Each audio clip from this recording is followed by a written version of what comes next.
পাওয়ারি ব্যাংকের স্মার্ট অ্যাপসের মাধ্যমে আমরা যখন টাকা পাঠাতে যাই বাংলাদেশে, তখন কিন্তু বেনিফিশিয়ারি আপডেট নিয়ে আমরা সবচেয়ে বড় একটা সমস্যা দেখি যে হঠাৎ করে আমাদের বেনিফিশিয়ারিটা আপডেট চায়। তো এই দেখেন আমি দেখিয়ে দিচ্ছি, এখানে প্রথমে আপনি মেনুতে যাবেন, দেন পাওয়ারিতে যাবেন, দেন এখানে আপনি মানি ট্রান্সফারে যাবেন। তো আসলে মানি ট্রান্সফার এখন আমার এখানে ব্যালেন্স নাই, তারপরও কিন্তু আমি আপনাকে দেখিয়ে দিচ্ছি, সমস্যা নাই। তো এখানে আসার পর আপনি আপনার যে বেনিফিশিয়ারিটা সেটা অ্যাড করবেন। তো প্রথমে রিয়া দিলাম, দেন বেনিফিশিয়ারি, তো এখানে আমি আমারটা দিয়ে দিলাম, আমার নাম দিলাম, দেন এখানে আমার অ্যাকাউন্টটা সিলেক্ট করলাম, দেন এখানে অ্যামাউন্ট। তো অ্যামাউন্ট আসলে 100 নেয় না, আগে কম অ্যামাউন্ট হলে আপনার নেবে না, আপনারা অ্যামাউন্ট দিয়ে দিবেন। যাক আমি আপাতত এটা দিলাম। তো দেওয়ার পর এখন আমি ক্যাটাগরি দিয়ে দিলাম, মানে এখানে আপনারা যেই যে সিস্টেমে দেন এই সিস্টেমে দিয়ে দিবেন। দিয়ে দেওয়ার পর আপনি এখানে, আমার এখানে হয়তো নিবে না কারণ আমার এখানে ব্যালেন্স নাই, দেখি নাই কিনা।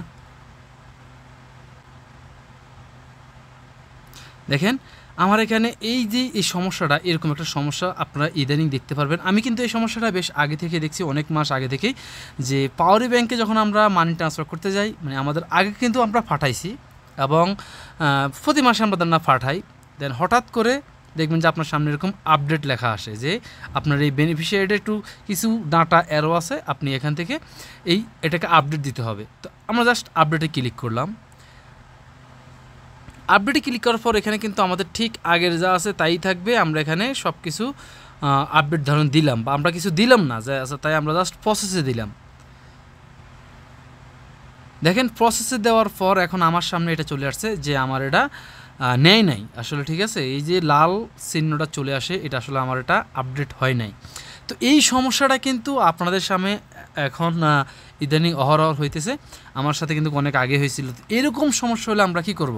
আসলে এরকম সমস্যা যখন হয়ে যাবে আপনার সাথে, তখন কিন্তু আপনি এই বেনিফিশিয়ারির মাধ্যমে আপনি টাকা পাঠাতে পারবেন না।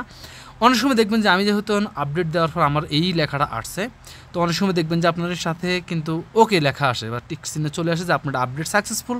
তারপরেও আপনি যখন টাকা পাঠাতে যাবেন, সেম একই রকম আপনার সামনে আবার আপডেট অপশনটা চলে আসে। যদি আসে, যেটা আমি দেখলাম এর আগে, আমি এরকম একজনের বেনিফিশিয়ারির সমস্যা হয়েছিল, তো পরবর্তীতে আমি আপডেট দেওয়ার পর দেখলাম যে সাকসেস হয়েছে, কিন্তু টাকা পাঠাতে গেছি আবার একই সমস্যা বারবার চলে আসছে। তো আপনার সামনে আপডেট সাকসেস হোক অথবা না হোক, বা এরকম রেড সিগন্যাল আসুক বা না আসুক, আপনি কি করবেন? একেবারে সহজ সিস্টেমে আপনি এখান থেকে বের হয়ে যাবেন।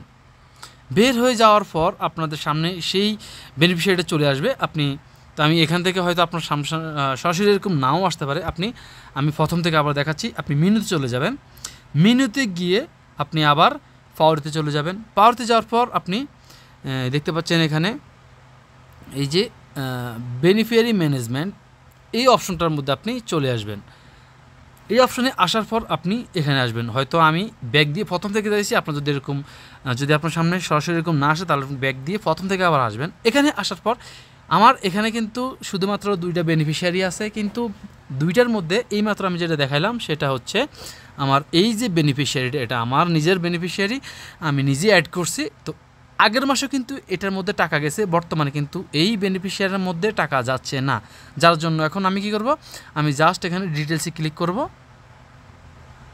ডিটেলসে ক্লিক করার পর এখানে যা আছে তা আপনি এটাকে একটু নিচের দিকে আসার পর দেখতে পাচ্ছেন এখানে ডিলেট লেখাটা আছে, আপনি এখানে ডিলেটে ক্লিক করবেন।